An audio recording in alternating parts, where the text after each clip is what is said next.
안녕하세요. 오늘도 사연살롱을 찾아주셔서 감사합니다. 저는 8년차 프리랜서 일러스트레이터로 일하고 있는 30대 여자입니다. 처음 이 업계에 발을 들였을 때 운 좋게 캐릭터 디자인과 일러스트를 담당했던 게임이 대박이 나면서 첫 시작부터 성공적으로 제 이름을 알리게 되었어요. 많은 분들께서 제가 디자인한 캐릭터를 사랑해 주셨고 제가 가진 일러스트의 감성을 사랑해 주신 덕분에 각종 게임 회사의 일러스트는 물론이고 표지 디자인, 콜라보 전시회 등 일이 물밀듯이 쏟아지게 되었죠. 그래서 솔직히 말하면 20대 중반쯤부터 저는 제 나이 또래의 친구들에 비해 훨씬 수입이 좋았던 편이었어요. 하지만 프리랜서 생활이 오래되었다 보니 그만큼 밖에서 사람을 만날 기회는 적었죠. 간간히 연애를 하기는 했지만 너무 다른 생활 패턴이라든가 성격적 차이 등으로 오래 연애를 지속하지 못했어요. 처음에는 특이한 일을 하는 제게 호기심이 있어서 다가왔다가 흥미가 떨어지면 금방 식는 시기였죠. 그러다 남편을 만났어요. 연애에 적극적인 성격은 아니었지만 언젠가는 좋은 사람을 만나 결혼하고 예쁜 아이를 갖고 싶다는 생각은 늘 하고 있었어요. 감정 기복이 없는 평온한 성격에 제가 하는 일의 특성을 이해하고 존중해주는 사람이면 좋겠다 싶었죠. 30대가 되니 주변 친구들이 하나둘 결혼을 하고 혼자가 된 기분이 들더라고요. 그때 한 친구가 지인의 지인 소개로 남편을 소개해줬어요. 너도 맨날 그림만 그리지 말고 오랜만에 한번 만나봐. 네가 좋아하는 감정 기복 없는 스타일이라고 하더라. 소개를 선호하는 성격은 아니었지만 더 늦었다가는 기회가 영영 없겠다는 생각에 만나봤어요. 그런데 친구의 말대로 정말 감정 기복 없이 평온하고 차분한 사람이더라고요. 일러스트레이터라고 들었어요. 너무 멋진 직업이네요. 좋아하는 일을 하면서 돈을 벌 수 있다니 정말 꿈 같을 것 같아요.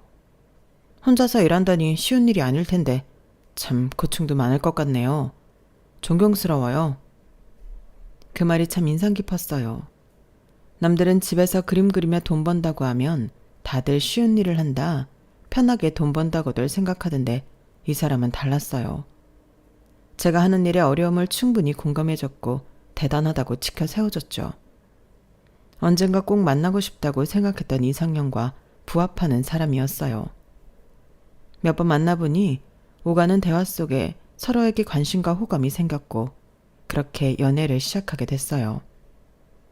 평범한 직장인인 남편과는 생활 패턴이 맞지 않아 자주 만나지 못했지만 제가 하는 일 특성상 많은 시간을 작업에 쏟아야 했기 때문에 문제는 없었어요. 만나고 싶은데 왜 이렇게 시간이 없냐는 둥, 왜 이리 늦게 일어나냐는 둥, 제 상황에 대해 투덜거리고 이해해주지 않았던 다른 남자들과는 달랐죠. 그래서인지 연애가 오래 이어졌어요. 무난한 연애의 끝의 결말은 역시나 결혼이었죠. 연애와 결혼은 다른 영역이라 꽤나 걱정을 했는데 결혼 이야기가 오가면서 만나게 된 예비 시댁 식구들의 집안 분위기는 생각보다 괜찮았어요. 가족끼리 사이도 돈독해 보였고 이렇다 할 불화도 없어 보이더라고요. 무엇보다 좋았던 건 식사하면서 나온 육아 관련 이야기 부분이었어요. 결혼하면 아이는 가질 생각이니? 요즘 하도 안 가진다는 부부들이 많아서. 네, 아이 생각은 있어요. 신혼 1년 정도 보내고 갖기로 이야기했어요. 어머 그래? 잘 됐네. 그러면 지금 하는 일은 어떡하니? 프리랜서면 육아휴직이 없어서 일이 한번 끊기면 좀 힘들지 않니? 네, 그래서 아이 낳으면 최대한 빨리 복직해 보려고요. 육아하면서도 제 일을 놓을 생각은 없거든요. 솔직히 그 말을 하는데 저도 모르게 좀 긴장이 됐어요. 주변 친구들은 하나같이 잘 다니던 직장도 아이를 낳고 이제 애도 낳았으니 일을 그만둬라. 아무리 시대가 바뀌었어도 아이는 엄마 손에 커야 한다. 같은 압박을 못 이겨 결국 다들 직장을 그만뒀거든요. 그런데 저희 시부모님은 달랐어요. 그 말을 들으시더니 불편한 기색 하나도 없이 편안하게 웃어주시더라고요. 어머 그래? 나는 이렇게 자기 일하는 여자가 보기 좋더라. 나 때는 일을 하고 싶어도 못했잖아. 참 멋있다 우리 며느리. 그러게, 게다가 자기가 좋아하는 일하고 사는 게 어디 쉬운 일이야? 존중해줘야지. 그러니까 나도 이 사람이 이렇게 주체적으로 하고 싶은 일 하면서 사는 모습이 멋있어서 반했다니까? 다소 갈등이 생길 수 있는 발언임에도 시댁 식구들은 물론이고 남편까지 제 편을 들어주니 참 고맙더라고요. 친구들을 만나 이야기를 하니 친구들은 다들 그런 시댁 없다며 부러워했죠. 와, 진짜? 요즘 아무리 세상 변했다고 해도 시자 붙은 인간들은 안 변할 줄 알았는데. 우리 시부모님은 애 생기자마자 일 그만두라고 얼마나 난리였는지 애 떨어질 뻔했다니까? 홀몸도 아닌 여자가 무슨 직장이냐. 뱃속에 있는 애가 스트레스 그대로 다 받는다. 스트레스는 시댁에서 다 주면서 직장 관두라고 하는 게 얼마나 어이없던지. 그래도 육아휴직 써야 하니까 그때까지는 어떻게든 버텼는데 복직할 때 되니까 애 잘못되면 내 탓이라고 독설을 하는데 그쯤 되니까 진짜 불안해지는 거 있지? 그러니까 난 애 낳고도 직장 다닐 거면 그냥 애 주고 이혼하란 소리까지 들었어. 내 배 아파 낳은 내 새끼인데 잘못될까 걱정해도 내가 더하지. 암튼 시자 붙은 인간들은 뭐에 씌었나 봐. 그래도 얘네 시부모님은 다르긴 하네. 대한민국 시간이 멈춘 줄 알았는데 그래도 저렇게 정말 시대에 맞춰 깨어있는 시부모님도 계시구나. 그니까 좋겠다. 나도 내 돈 벌어 내가 쓰다가 남편 벌어온 돈 쓰려니 어찌나 눈치가 보이는지. 뭐 하나 살 때도 허락받고 눈치 보고 써야 하니 일이 너무 하고 싶어. 그냥 내가 일하고 마음 편하게 쓰고 싶다니까. 일이랑 아이 둘 다 안 놓친 여자들이 너무 존경스럽기도 하고. 친구들의 푸념을 들으면서 마음속으로 조용히 감사하게 됐어요. 결혼식까지는 참 이런 시댁을 만난 것도 내 복인가 보다 싶을 만큼 그 어떤 트러블이나 잡음 없이 흘러갔죠. 신혼 때까지만 해도 참 좋았어요. 늘 저를 존중해주고 배려해주는 시댁 덕에 명절이나 가족 행사가 피곤하거나 부담스럽지 않았거든요. 그런데 이 모든 건 임신을 하면서 달라졌어요. 정확히 말하면 임신이라기보단 제가 일을 그만두면서 시작되었죠. 임신 초기엔 모두의 축복 속에 행복한 나날을 보냈어요. 우리 부부 사이에 태어난 아기가 어떤 얼굴일까? 이 아이는 어떻게 클까? 성별은 아들일까 딸일까 생각하면서 임신 후 조금씩 달라지는 몸의 변화에도 버틸만 했어요. 하지만 임신 중기쯤 되니 도저히 그런 행복한 상상만으로는 버틸 수가 없더라고요. 오래 앉아서 눈과 손목을 많이 쓰는 일을 하다 보니 점점 피로도와 통증이 쌓여갔고 더 이상은 일을 하면 안 되겠다는 생각이 드는 시점까지 왔죠. 여보, 나 이번 달까지 마무리 작업하고 일은 더 이상 못할 것 같아. 담당자하고 이야기했어. 뭐? 일은 관둔다고? 손목도 아프고 오래 앉아 있으려니 허리도 어깨도 너무 아파. 피곤한 것도 심하고 무리하면 안 좋을 것 같아서. 근데 당신 일 그만둬도 괜찮은 거야? 프리랜서인데 남들처럼 육아휴직으로 돈을 받을 수 있는 것도 아니고 일이 뚝 끊겨버리는 거잖아. 나도 그래서 최대한 버틸 만큼 버티려고 해봤는데 지금은 아이가 더 중요한 게 아닌가 싶어서 진지하게 고민했어. 이번 달까진 어떻게든 마무리해볼 수 있을 것 같은데 그 이상은 힘들 것 같아. 그래? 이렇게 갑자기 그만둘 줄은 몰랐네. 이게 출퇴근하는 일도 아니고 당신이라면 악착같이 출산 전까지는 일할 줄 알았는데. 당연히 쉬라고 할 줄 알았던 예상과는 다르게 남편의 반응은 생각보다 싸늘했어요. 처음 보는 태도에 놀라고 당황스럽기까지 하더라고요. 그날은 그렇게 어영부영 이야기를 끝맺지 못한 채 넘어갔어요. 남편의 반응이 그러니 시댁에도 차마 말을 못하겠더라고요. 그래? 그래도 갑자기 그만둔다고 하니 당황스러울 수는 있지.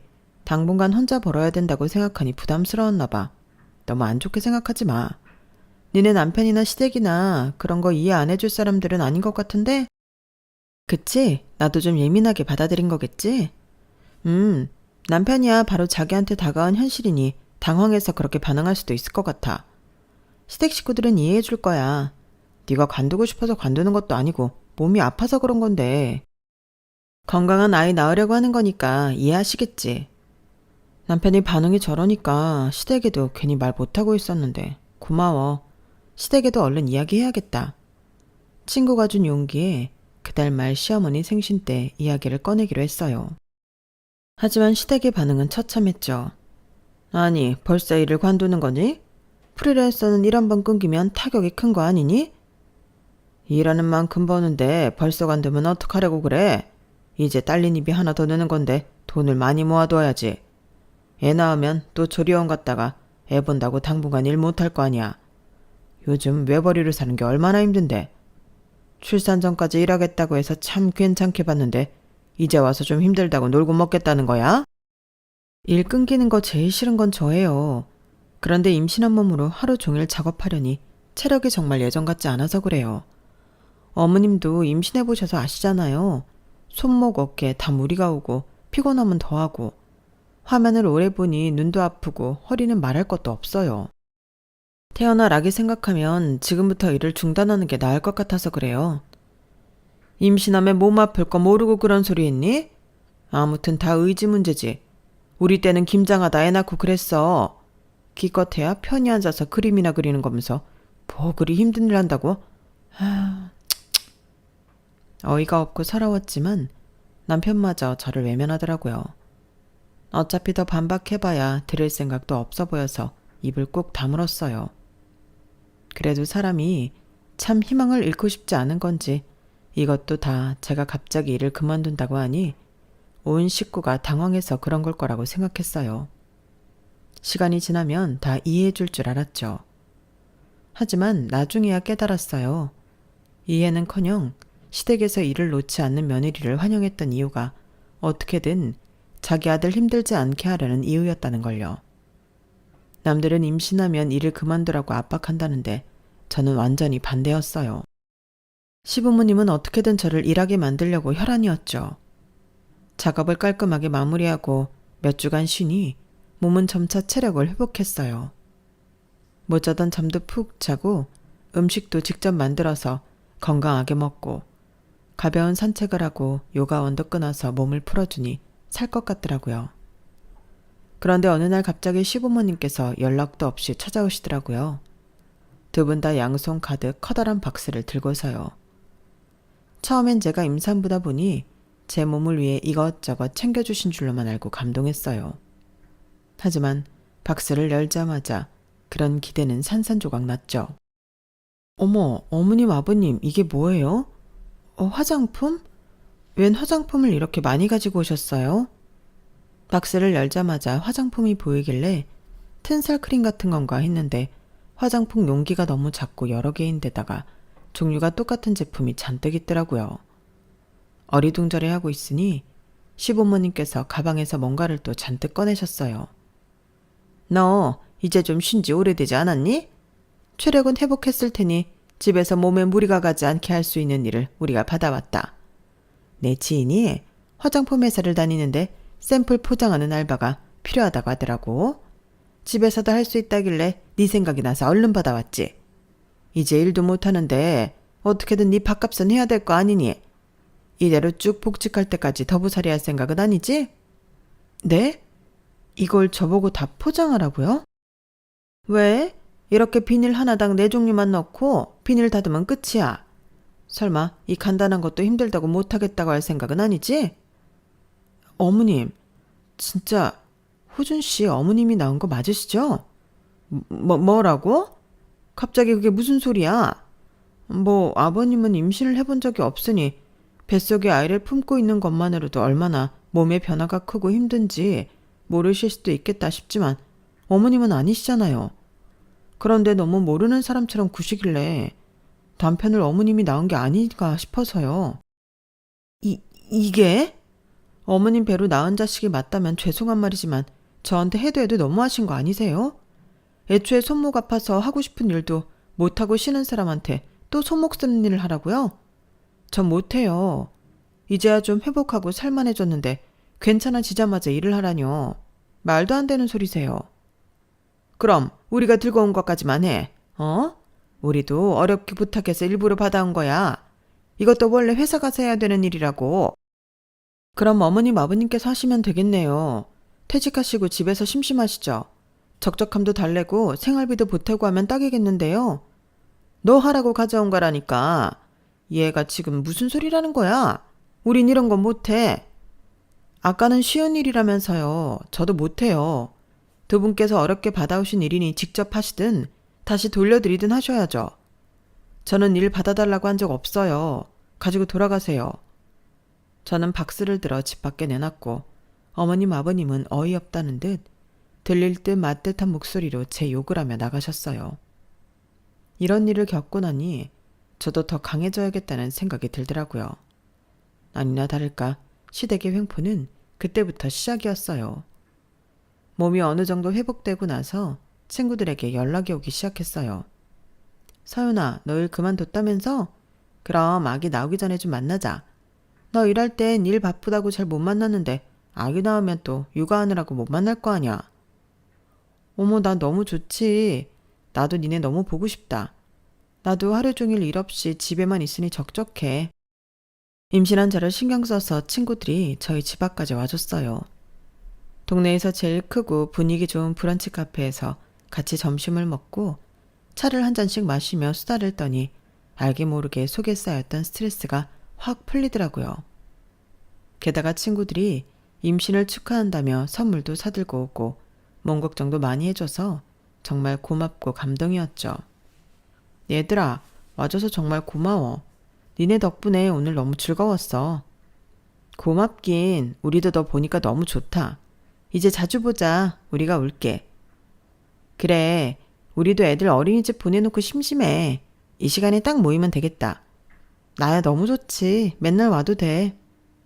그렇게 일할 땐 자주 보지 못했던 친구들과 시간이 맞아 종종 같이 점심을 먹곤 했어요.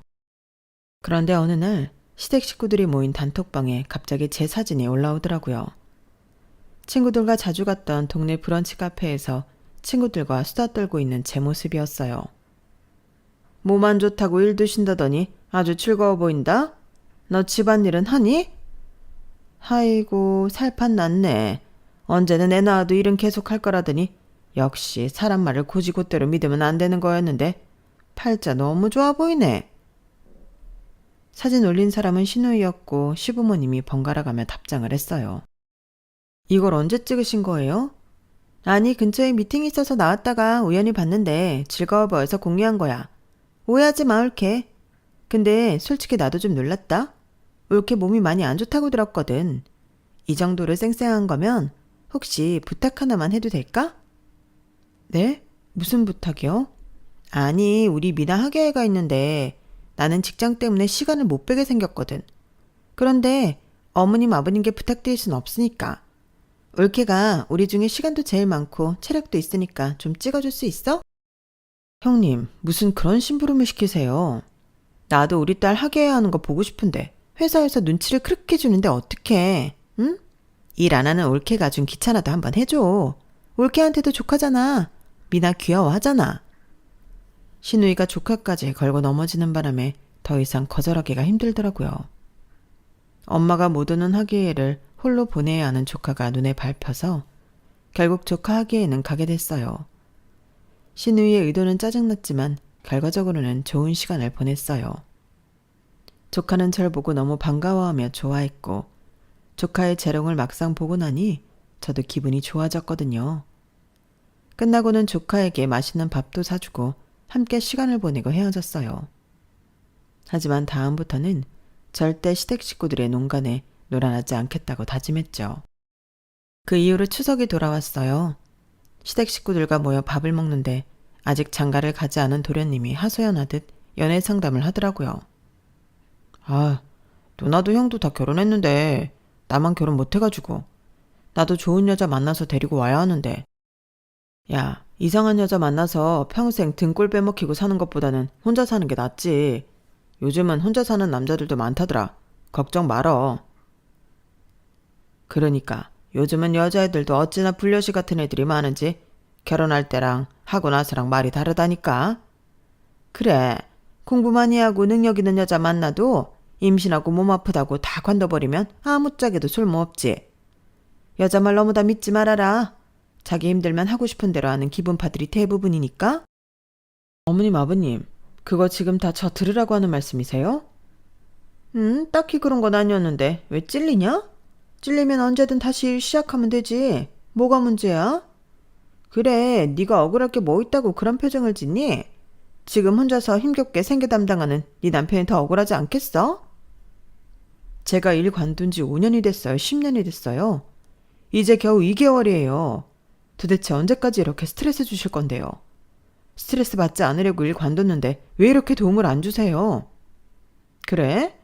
이러나 저러나 스트레스 받으면 차라리 일을 하면서 스트레스 받는 게 낫지 않겠니? 시부모님은 정말 말이 조금도 통하지 않는 분들이었어요. 결혼 초 제 직업을 존중하던 모습이 이렇게 독이 되어 돌아올 줄은 정말 상상도 못했죠. 어느샌가부터 저는 시댁에 가면 입을 아예 다물게 되더라고요. 말을 섞어봤자 스트레스가 더 심해질 뿐이었고 뱃속에 있는 아이도 생각을 했어야 했으니까요. 그래도 버틸 수 있었던 건 주변 친구들과 친정 식구들의 따뜻한 애정과 관심 덕분이었어요. 임신 후기로 갈수록 뭘 먹어도 속이 메스껍고 힘이 나지 않았는데 그래도 이상하게 고기는 잘 들어가더라고요. 그걸 눈치챈 친정 엄마께서 한우를 몇 세트 보내주셨어요. 고기 잘 먹는 걸 보니 아들이 맞긴 맞네. 많이 먹고 몸 관리 잘해라. 엄마, 아빠, 이렇게 많이 보내주시면 어떡해요. 반 나눠서 엄마, 아빠 가져가세요. 저 이렇게 많이 다 못 먹어요. 아우, 먹어. 아기 나오면 너나 이서방이나 힘쓸 일 많아. 많이 먹어둬야 힘내서 아이도 키우지.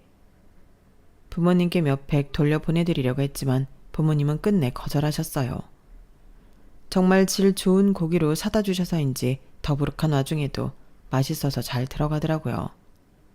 사다 주신 고기만 구워 먹어도 막달까지 충분히 끼니 해결이 가능하겠다 싶을 정도였어요. 하루는 친구들이 출산 전 마지막이 될 것 같으니 꼭 보자고 해서 주말에 남편을 집에 두고 외출했다가 돌아오는 길이었어요. 친구들이 출산 잘하고 돌아오라며 준비해준 케이크도 자르고 즐거운 시간을 보내다 와서 기분이 정말 좋은 상태였죠. 그런데 현관을 열었더니 집안이 온통 고기 굽는 냄새로 가득하더군요. 게다가 거실에는 큰 상이 펼쳐져 있고 언제부터 와 있었는지 시댁 식구들이 모여 있었어요. 왔어? 재밌었어? 고기를 굽고 있던 남편이 태연하게 저를 부르더군요. 한쪽 구석에는 저희 부모님이 선물한 한우팩들이 다 뜯겨서 불판 위에 구워지고 있었어요. 시댁 식구들은 벌써 몇 판을 구워 먹은 건지 배를 두들기면서 벽에 등을 기대고 반쯤 누워있더군요. 아유, 이거 참 고기가 진짜 좋은 고기네. 엄청 비싼 건가? 태어나서 먹어본 고기 중에 제일 맛있는데? 그러니까 아주 입에서 살살 녹네. 미나야, 얼른 하나 더 먹어. 이런 고기는 사서 먹으려면 못 먹어. 지금 다들 뭐 하세요? 준호가 집에 특불 한우 잔뜩 선물 들어왔다고 다들 와서 나눠 먹자고 해서 없던 시간도 쪼개서 왔지? 당신이 그랬다고? 우리 둘이서 저 많은 걸 어떻게 다 먹어? 이왕 좋은 고기 들어왔는데 다 같이 나눠 먹는 게 좋지. 그 다 같이에 시댁 식구들만 있어? 이럴 거였음 우리 부모님도 챙겼어야지. 당신 부모님은 당신이 챙겼어야지. 당신이 굳이 안 챙기길래 나도 가만히 있었던 건데? 그리고 어차피 나눠 먹을 건데 무슨 당신 식구 내 식구를 가려. 지금 그게 온 식구 다 불러서 내 몫으로 선물 받은 고기 나눠 먹은 당신이 할 소리야? 남은 건 있기나 하니? 어이가 없어 냉장고를 열어보니 제 몫으로 남은 건 한 팩도 없었어요. 어제 우리 한 팩 구워 먹었잖아. 한 팩 먹었으면 됐지. 뭘 얼마나 더 먹게? 됐어. 당신 나와봐. 어머님, 이거 저 먹으라고 친정에서 보내주신 거였어요. 요즘 고기 말고는 들어가는 게 없어서 친정에서 걱정하면서 보내주신 거예요. 어머, 그래? 몰랐네. 그럼 우리가 다음에 삼겹살 사올게. 요즘 마트 거도 맛있어. 웃으며 말하는 그 뻔뻔함에 순간 피가 거꾸로 솟는 느낌이 들더군요. 좋은 고기는 다 같이 먹는다면서 정작 제 몫은 한 점도 안 남기셨네요. 어떻게 다른 것도 아니고 임산부 먹을 걸 뺏어 드세요? 먹을 거 그렇게 없으세요? 예, 넌 무슨 말을 그렇게 하니? 우리가 일부러 그랬어? 준호가 와서 가족들 좋은 고기 한 점이라도 더 먹어보라고 불러서 온 건데 왜 네가 초를 쳐? 왠지 몰라서 물으세요? 저희 친정 부모님이 제 몸 생각해서 보내주신 고기라고요. 아, 그놈의 고기. 그래, 네 고기 먹어서 미안하다. 그거 아주 니네 둘이서 몇 날 며칠을 먹어도 물려서 다 못 먹겠더구만. 식구들 좀 먹었다고 이렇게 난리칠 일이니? 너 고기만 들어간다는 것도 거짓말이지. 그냥 고기 얻어내려고 한 소리 아니야? 이렇게 고기에 집착하는 걸 보면. 제가 지금 뭐 고기에 집착해서 그러는 것 같으세요? 어머님, 아버님, 형님이랑 그리고 도련님까지 온 식구가 임산부라고 저한테 뭐라도 배려해준 거 하나라도 있으세요? 그러진 못할 망정 제 부모님이 선물 보낼 마음까지 헛되게 하지 말으셨어야죠. 아, 그래, 미안하다. 응? 다시는 네 고기 안 먹을게. 네 선물도 안 건들게. 됐니? 내가 무서워서 며느리 집 또 오겠나? 네, 여기 아드님 집 아니고 며느리 집이다 생각하고 당분간 오지 말아주세요. 어머님, 아버님 때문에 안 받아도 될 스트레스까지 받다 보니 뱃속 아기도 이런 집은 좀 아닌 것 같다 하고 도망칠까봐 두려워요. 뭐? 얘가 지금 말 다 했어? 여보, 그만해. 임산부잖아. 예민할 만도 하지. 우린 그럼 이만 가보마. 갑자기 방문하니 싫을 만도 하지. 고기는 맛있게 잘 먹었다. 이만 가보마. 네, 나가는 길은 이쪽이세요. 시부모님과 실랑이를 벌이고 있는 와중에도 형님이 고기 한 점이라도 조카에게 더 먹이라고 엉덩이를 안 떼고 있는 모습이 얄미워 칠이 나가는 문을 가리켜줬어요. 그랬더니 형님의 얼굴이 울그락불그락 하더군요. 시부모님과 시누이, 시동생을 거의 내쫓듯 쫓아내고 나서야 숨통이 트이더라고요. 시댁 식구들의 분에 찬 얼굴들이 생각나면서 다시는 이 집에 발도 못 들게 해야겠다 싶었어요. 남편에게도 신신당부해 놓았고 앞으로의 모든 연락은 남편을 통해 받기로 했어요. 그러고 나니 확실히 스트레스는 일시적으로 줄었지만 영 제 편이 아닌 것 같은 남편에 대한 의심과 실망으로 힘든 건 여전했어요. 이렇게나 저보다는 시댁이 먼저인 것 같은 사람을 믿고 이 가정을 지속하는 게 맞는지 심각하게 고민이 들었거든요. 아이를 뱃속에 품어보신 분들은 아시겠지만 임신 전이면 몰라도 이 사람이 아이를 가졌다고 생각하니 남편에게서 돌아서는 것도 생각보다 쉽지 않더라고요. 임신만 아니었으면 진작에 돌아서고 각자 갈 길 갔을 사람인데 앞으로 태어날 아이 아빠라 생각하니 이렇게 홧김에 저랑 안 맞는다는 이유만으로 바로 헤어지기가 어려웠어요. 그래서 하루는 아이의 마음을 먹고 남편과 진지한 대화를 시도했어요. 남편이 제발 이제라도 정신 차리고 저와 이 아이를 위해 살아가길 바라면서요. 여보, 이제 나 임신 8개월 차야. 조금 있으면 아이 엄마가 돼. 당신도 마찬가지고. 그런데 아직도 이 집에선 나를 돈 벌어오는 기계로 본다는 게 느껴지고 그 스트레스가 너무 커서 아이한테도 영향을 끼칠까봐 걱정돼. 여보, 엄마도 그냥 당신 걱정돼서 그런 거야. 아기 낳으면 돈도 많이 들어가고 당신이 그렇게 하고 싶어하는 일도 못하게 되니까 좀 이해해주면 안 돼? 이해? 내가 지금까지 당신 식구들 이해 안 했다고 생각해? 나도 지금까지 이해만 했어. 내가 수입이 더 많다는 이유로 신혼집도 내가 사고 대출도 내가 갚고 생활비도 내 월급에서 쓰면서. 그런데도 당신은 여전히 당신 가족 편만 드는구나. 그런 게 아니라 내가 왜 편을 든다고 생각해? 당신이 나랑 내 아이를 우선시할 생각이 없다면 난 당신이랑 앞으로 살아갈 생각 없어. 여보, 벌떡 그렇게 극단적으로 그래. 당신 임신해서 예민해져서 그래. 지나고 나면 별거 아니야. 다른 집들도 이 정도는 다 부딪히면서 살아. 당신 전에는 우리 부모님이 당신 일 존중해줘서 좋다며, 감사하다며. 사람이 좋은 점이 있으면 안 좋은 점도 있고 한 거지. 어떻게 다 당신 입맛에 맞는 사람들만 있겠어. 나도 노력할게. 근데 우리 식구들은 내 노력으로 바뀔 수 있는 게 아니잖아. 내가 더 잘할 테니까 우리 식구들한테 화난 건 당신도 좀 이해하고 풀어줘. 응? 그럼 진짜 마지막이야. 당신이 한 번이라도 더 나보다 당신 식구들 편 들면 그땐 우리 진짜 끝이라고. 알겠어. 저는 그때 우리가 꽤 진지한 대화를 나눴다고 생각했어요. 남편도 제가 한 이야기를 진심으로 받아들이길 바랬고 그랬다고 믿었죠. 그런데 그건 제 착각이었어요. 어버이날 시댁을 방문했을 때였어요.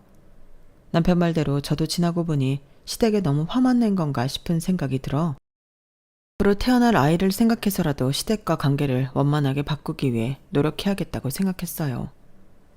그래서 시부모님을 위해 고급 화과자 선물 세트에 레스토랑 식권 그리고 용돈까지 선물을 두둑히 챙겨갔어요. 하지만 시어머니는 선물을 보시더니 새침하게 말하더군요. 뭘 이렇게 무리해서 잔뜩 준비했니? 고기나 좀 눈치 안 보고 실컷 먹게 해주지. 이제 와서 이런다고 뭐 우리 기분이 풀릴 것 같니?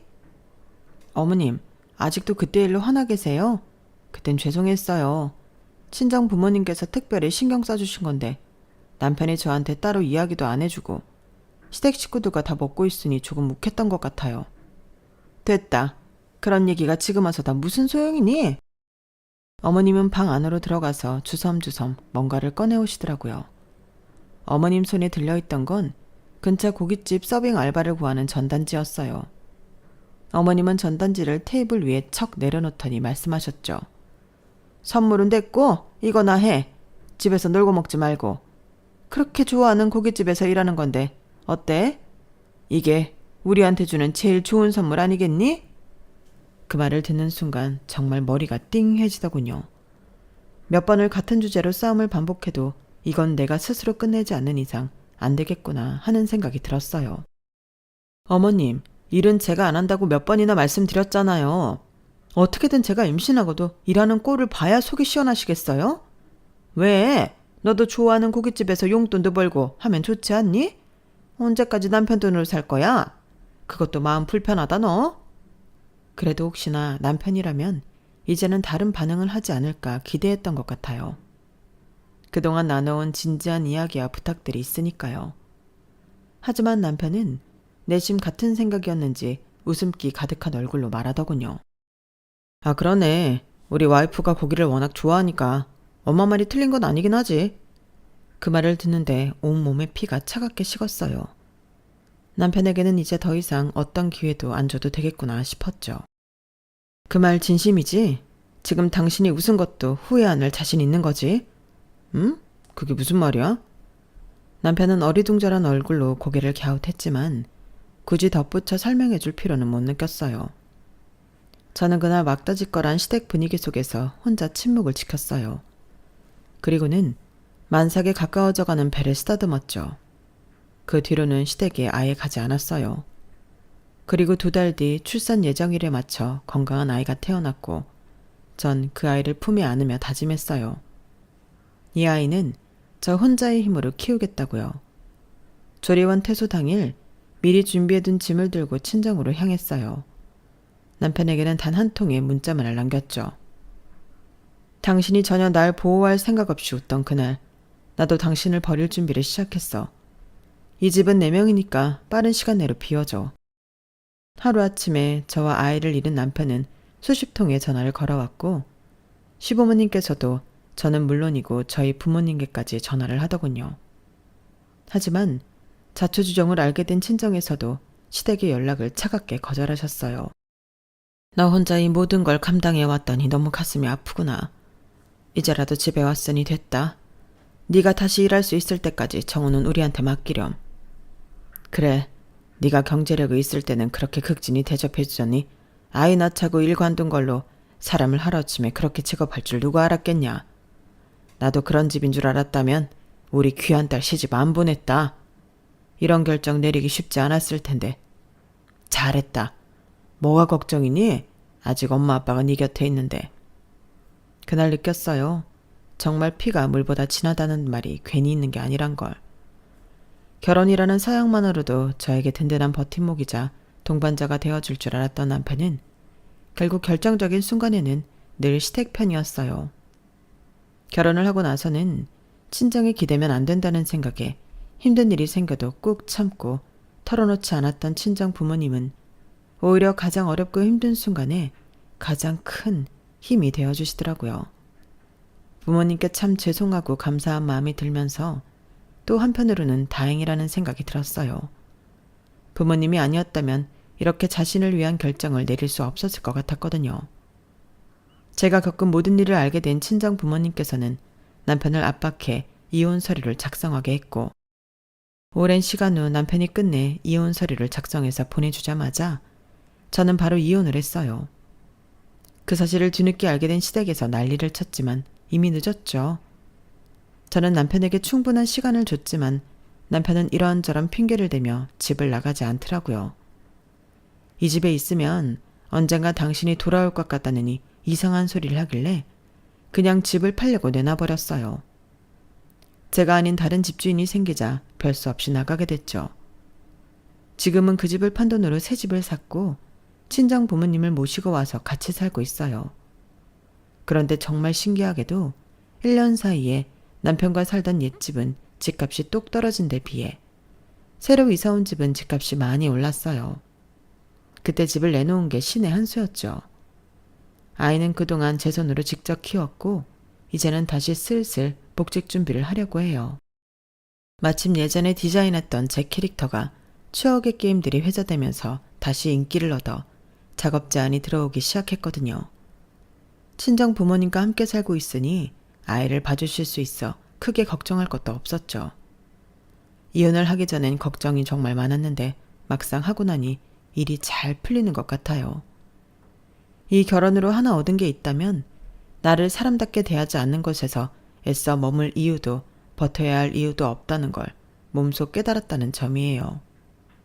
이제 저는 다시 제 인생을 새롭게 그려나가고 있어요.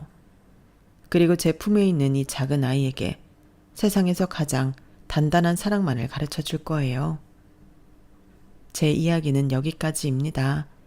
들어주셔서 감사드리고요. 저를 응원해 주세요. 항상 건강하시고 행복하시고요. 여러분, 사연 댓글에 응원과 현명한 조언 부탁드려요. 좋아요와 구독은 저에게 큰 힘이 됩니다. 오늘도 좋은 일 가득하세요.